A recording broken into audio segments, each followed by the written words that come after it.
pag naglakad-lakad ka, boss, mas ma-appreciate mo yung ginawa ng Diyos. Tingnan mo.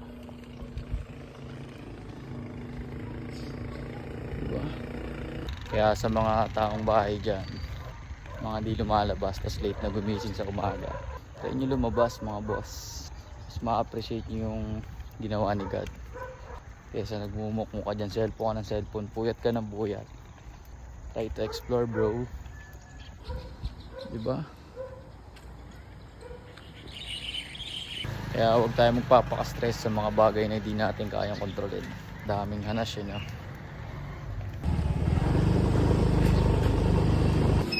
Kaya tayo eh. Wala kang Then, wow.